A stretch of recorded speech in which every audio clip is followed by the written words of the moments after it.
Fala, meu povo! Tudo dominado, tudo tranquilo. Meu nome é Lidiane Coutinho, sou professora de Direito Administrativo. Estou aqui para a gente dar seguimento aí ao nosso projeto Contagem Regressiva para o MPCE. Faltam 24 dias para a tua prova e hoje nós vamos tratar de um dos assuntos mais importantes aí, que é improbidade administrativa. Não tenho nenhuma dúvida que você não pode ir para essa prova sem saber improbidade. A improbidade administrativa, a matéria de improbidade administrativa, ela aparece em 3 momentos no teu edital: ética, direito administrativo e processo civil. Então, é necessário aí que você dê uma atenção especial à improbidade administrativa, tá certo? Lembre-se que o Ministério Público é uma figura central aí na ação de improbidade. Você não pode chegar lá como servidor público sem saber improbidade administrativa, né? Vamos começar? Mas ó, antes de começar, eu queria pedir que você curtisse, compartilhasse, comentasse. Deixa um comentário aí para mim, né? Eu tô aqui do meu lado te dando força e você, por favor, né? Deixa um comentário aí para que a gente possa interagir. E se você ainda não está inscrito no nosso canal, se inscreve no canal. Nosso canal é novo. A gente está aí buscando aí, né? Interagir muito para que a gente possa conseguir ajudá-los a chegar no serviço público, tá bom? Esse projeto, ele acontece simultaneamente no canal do YouTube do Curso Prime, então se você não está inscrito no canal do Curso Prime, por favor, se inscreve no canal. E no meu canal, Lidiane Coutinho, que é um canal novo, né? Vamos lá! Ó, presta atenção. Todo esse projeto, ele está acontecendo e o que a gente está fazendo nesses últimos 30 dias, né? Nós estamos no dia 24, é desenvolver ações para lhe ajudar a chegar de uma forma mais suave aí no dia da prova. A gente já fez treino curto, já resolveu questões, agora a gente está analisando o top 10 do direito administrativo, já estamos no top 4, né? A gente veio em contagem regressiva. E eu estou mostrando a vocês as principais leis e os principais artigos de cada assunto. Hoje não vai ser diferente.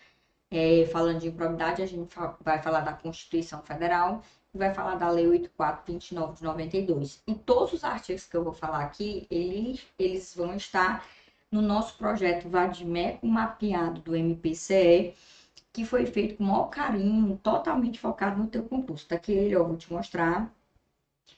Ele traz as principais leis e os principais artigos de direito administrativo para o teu concurso, tá? O sumário foi feito todo baseado no conteúdo programático do teu edital. Cada ponto aqui é um ponto do teu edital e em cada ponto você vai encontrar as principais leis e os principais artigos relacionados àquele ponto, tá certo? No final aqui a gente tem os decretos relacionados à lei de licitação e também a jurisprudência, as súmulas aí do STF e do STJ. E aqui, ó, eu faço uma análise, uma tabela dos assuntos mais cobrados e dos artigos, das principais leis dos artigos mais cobrados para você acompanhar, tá? Nós vamos falar aqui de improbidade administrativa. A improbidade administrativa vai ser analisada na Constituição Federal e também nesses artigos aqui da Lei 8.429, tá certo? E a gente tem um mapa da aprovação aqui, demonstrando aqui para você os 10 assuntos mais cobrados pelo SEBRAS dos últimos 5 anos. A gente fez uma análise aí, ó, de 2018, mais de 5 anos, na verdade, até 2024, um total de 3.031 questões. E improbidade administrativa aparece aqui, ó, no nosso top 4. Das 3.031 questões, 278 foram de improbidade, num grau de incidência de 9,17%. Então, aqui é o nosso top 4 aqui, ó.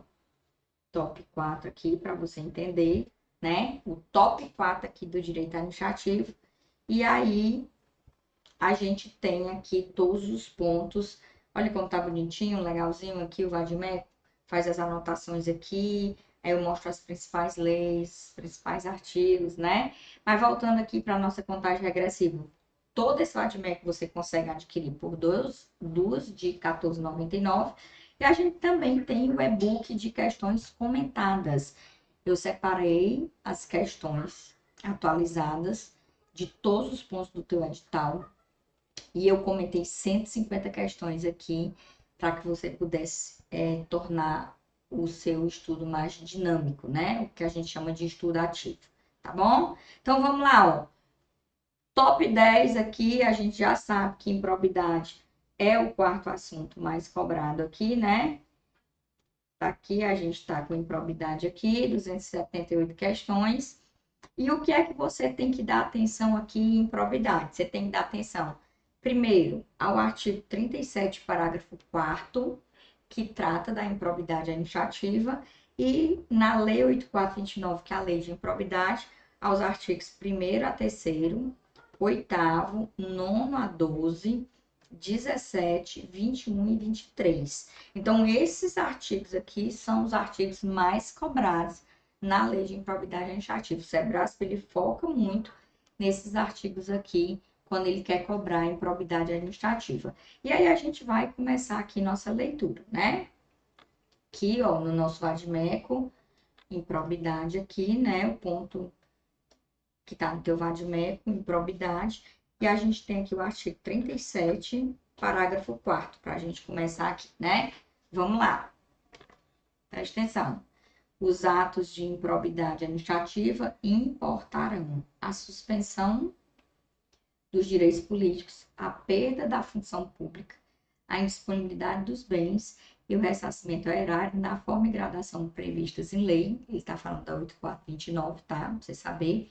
Sem prejuízo da ação penal cabível. Por que ele fala que é sem prejuízo da ação penal cabível, Tilide? É porque, pessoal, não existe o crime de improbidade. Não existe. Existe ato de improbidade que deságua lá na tipificação penal, como peculato, corrupção, mas não existe o crime de improbidade. Então, quando um servidor, que a gente vai ver que não é só servidor que pratica ato de improbidade, mas eu vou falar aqui para você entender, quando um servidor pratica um ato de improbidade, isso pode gerar para ele algumas responsabilidades que vão gerar alguns processos. Por exemplo, ele pode sofrer um PAD, ele pode sofrer uma ação de improbidade, né? E ele pode sofrer uma ação penal se o ato de improbidade dele tiver uma tipificação penal. Então, ele vai ficar respondendo aí, só no nosso exemplo, a 3 processos, tá certo? Então, esse princípio aqui, ele é conhecido como análise do princípio da probidade, e ele é direcionado para o nosso assunto aqui, que é o assunto de improbidade administrativa, tá? Então, não esquece, não é perda de direitos políticos, é suspensão dos direitos políticos. Aí sim, perda da função pública, né? A indisponibilidade dos bens, ressarcimento ao erário, na forma e gradação previstas em lei. Vamos ver isso aqui, né? Quais são os artigos mais badalados? Artigos 1º a 3º, 8º, 9º a 12, aqui é o núcleo de improbidade, tá, pessoal? Isso aqui, ó, são os atos de improbidade, assim considerados, que é o enriquecimento ilícito, a lesão ao erário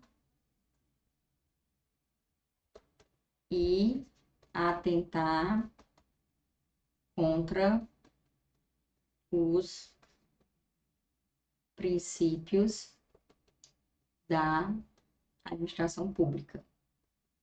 Os 3 atos de improbidade assim considerados.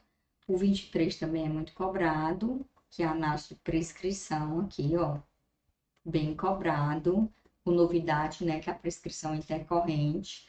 O artigo 1º aqui vai falar aí dos sujeitos ativos do ato de improbidade, dos sujeitos passivos do ato de improbidade. 1º ao 3º, vão fazer um núcleo aqui. Eles vão falar dos sujeitos passivos do ato de improbidade, quem é que sofre o ato de improbidade, dos sujeitos ativos do ato de improbidade, quem pratica os atos de improbidade, né? E que agora a característica do ato de improbidade é que ele só pode ser doloso, ele não pode ser culposo, então tudo isso está dentro dessa linha de raciocínio. O 17 vai tratar do processo judicial, tá certo? E o 21 traz algumas análises que a gente tem que ver com cuidado. Agora, deixa eu te chamar a atenção para um ponto. Essa lei, recentemente, ela foi alterada pela Lei 14.230 de 2021. Ela sofreu uma profunda alteração. E nós já temos aí o judiciário, ó, fazendo controle de alguns artigos. Alguns artigos estão suspensos pela ADI 7236. Então, você precisa estar atento a isso. Mas vamos lá. Dentre esses artigos aqui, nós vamos traçar os principais pontos deles, tá? Primeiro, análise do artigo 1º aqui, ó. O sistema de responsabilização por atos de improbidade administrativa tutelará a probidade na organização do Estado e no exercício das funções, como forma de assegurar a integridade do patrimônio público e social nos termos da lei. Aí o parágrafo 1º do artigo 1º. Considera-se atos de improbidade administrativa as condutas dolosas. Aqui foi uma grande mudança, viu, pessoal?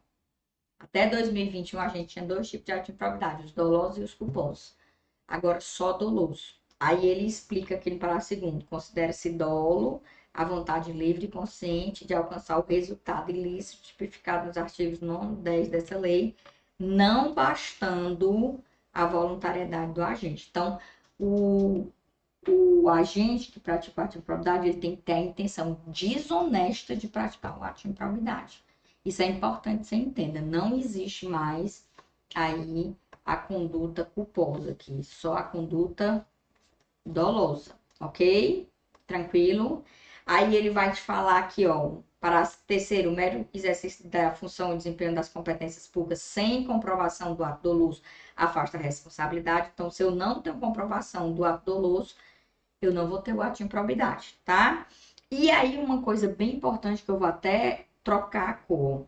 Aplicam-se ao sistema de improbidade disciplinado nessa lei os princípios constitucionais do direito administrativo sancionador. Isso aqui não está caindo, isso aqui está despencando nas provas. Você sabia que a ação de improbidade não é mais considerada uma ação de natureza civil? É uma ação sancionatória. Cuidado com isso aí, viu? Muito cuidado. Importantíssimo. Importantíssimo isso aqui. Aí nós vamos aqui, ó, para os sujeitos passivos, né? Vamos falar dos sujeitos passivos aqui, ó, para você entender.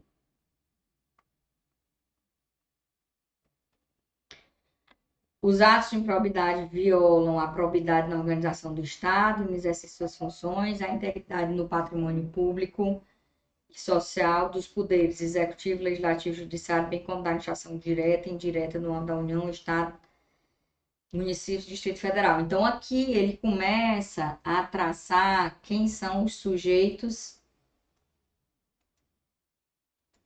passivos, ou seja, que sofrem o ato de improbidade, tá? Que é o primeiro ponto aqui. Aí você tem esse núcleo, mas não tem só ele não, tá?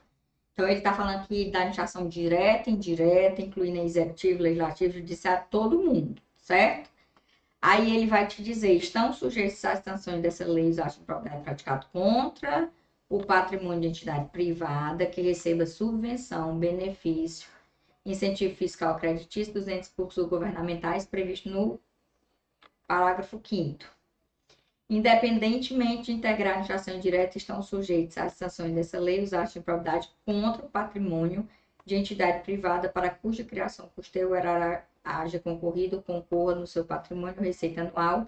Aí, nesse caso, limitado o ressarcimento de prejuízo à repercussão do ilícito.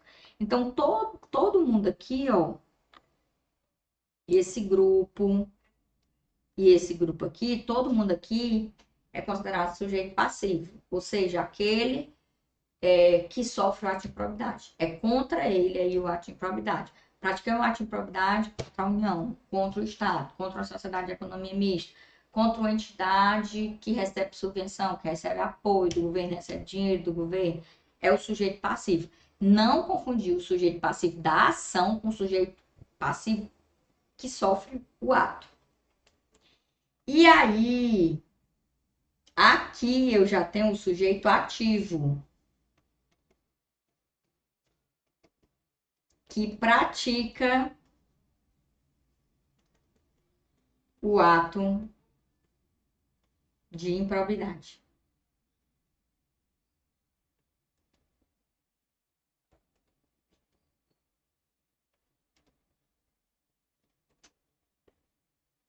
Então, não confundir o sujeito ativo da ação, o legitimado da ação, que é o Ministério Público, a pessoa jurídica interessada, com o sujeito ativo do ato. O sujeito ativo do ato é o que pratica. Pelo amor de Deus, não vai confundir, não.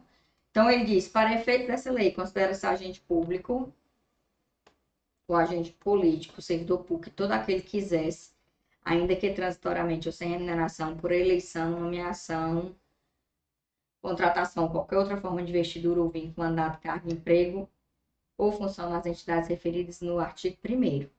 Aí ele diz, ó, artigo 3º, as disposições dessa lei são aplicáveis no que couber àquele que, mesmo não sendo agente público, induza ou concorra dolosamente para a prática do ato de improbidade. Pronto. Aí a gente já tem outros sujeitos aqui, ó,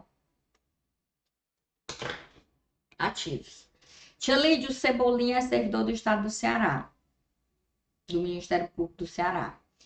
E ele tem um amigo que é o Cascão, que trabalha numa organização não governamental que recebe recursos públicos do governo. E eles estão praticando ato de improbidade. Quem vai responder pelo ato de improbidade? Os dois. Porque o Cascão, mesmo não sendo agente público, ele se encaixa nessa ideia aqui, ó. Não sendo agente público, induz ou concorra dolosamente para a prática do ato de improbidade. Tá certo? Tia de pessoa jurídica responde? Responde. Cuidado com isso aí. Ó, trocar de cor aqui para você entender. No que se refere aos recursos de origem pública, sujeitam-se às sanções previstas nessa lei o particular, pessoa física ou jurídica que celebra com a administração pública convênio, contrato de repasse, contrato de gestão, termo de parceria, termo de cooperação. Jogou aqui a terceiro setor todinho, né? O ajuste administrativo equivalente. Pronto. Agora eu quero te mostrar um artigo que é universal. Está na Constituição, está aqui, está no Código Civil, que é o artigo 8º. Ele diz assim, ó, o sucessor ou herdeiro daquele que causar dano erário ou se enriquecer ilicitamente está sujeito apenas à obrigação de repará-lo até o limite do valor da herança ou do patrimônio transferido. Então, ele só responde até o limite do valor da herança, tá bom? Começando aqui a análise dos atos de improbidade assim considerado. O artigo 9º, ele trata do que nós chamamos de enriquecimento ilícito. Enriquecimento ilícito. Ele é o artigo que traz as condutas mais graves, tá?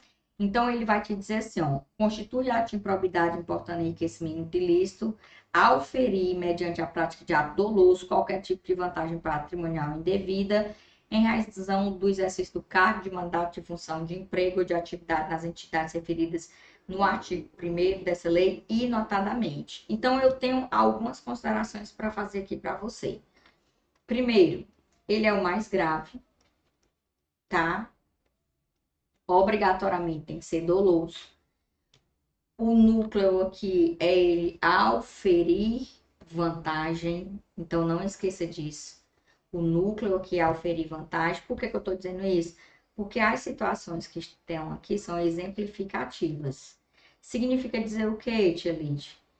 Que você tem que saber das que estão aqui, mas você tem que entender o núcleo do enriquecimento ilícito. Por quê? Porque o Sebras, por exemplo, ele vai contar uma historinha e ele vai tentar te demonstrar aí se tem uma ideia de auferir vantagem ou não.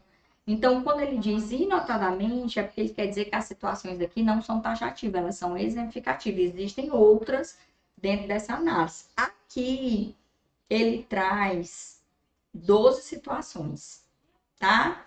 No artigo 10, a gente tem a gravidade média, também dolosa, tá? E também exemplificativa.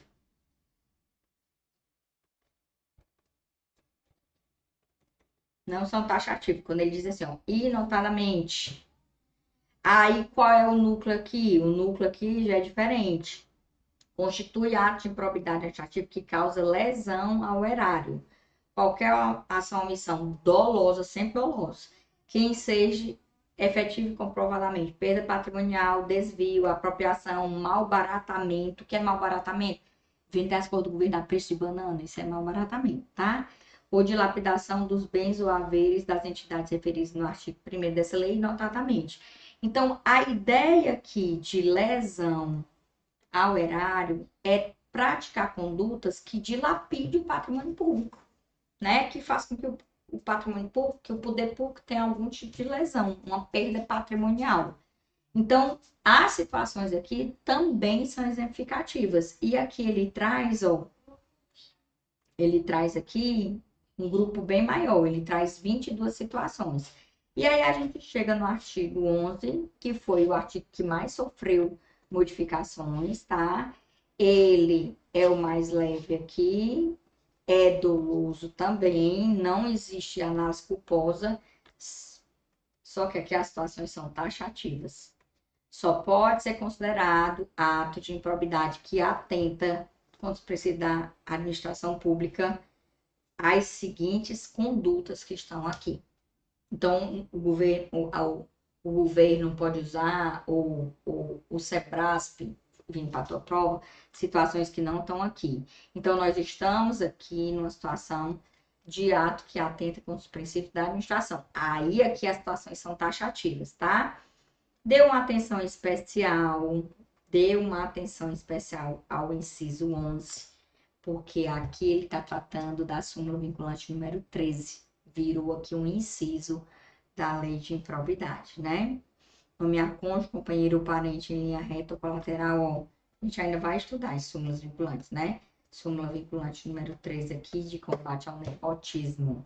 Nomear cônjuge, companheiro ou parente em linha reta colateral por afinidade até terceiro grau, inclusive da autoridade nomeante, ou de servidor da mesma pessoa jurídica, investida em cargo de direção, chefia ou assessoramento para o exercício do cargo em comissão ou de confiança, ou ainda de função gratificada na administração pública direta e indireta em qualquer dos poderes da União, dos Estados, Distrito Federal e município, compreendido o ajuste mediante designações recíprocas. Não cai, despenca isso, né, meu povo? Aí, o artigo 12 é importante, porque ele vai falar das sanções que podem ser aplicadas na ação de improbidade. Mudou tudo aqui, viu, pessoal? Mudou tudo. Mudou tudo.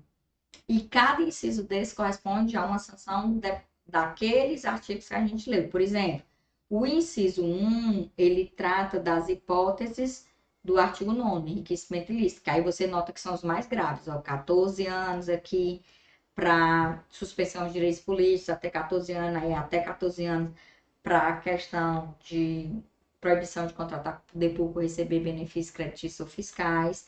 O 2 já é da lesão ao erário, aí já vem para 12 anos aqui. E o 3 é atentar com os princípios da administração. Atenção para o 3, porque ele diminuiu drasticamente as sanções aplicadas aí para quem atenta com os princípios da administração. Ficou só o quê? Multa civil, até 24 vezes o valor da remuneração percebida pelo agente, e proibição de contratar com o poder público ou receber benefícios ou incentivos fiscais ou creditícios, direto ou indiretamente, ainda que por intermédio de pessoa jurídica do qual seja sócio. Então, aqui, ó, ele acaba não trazendo, por exemplo, perda da função pública, né? Que aí você tem que ter cuidado aqui. Suspensão de direitos políticos também não, né?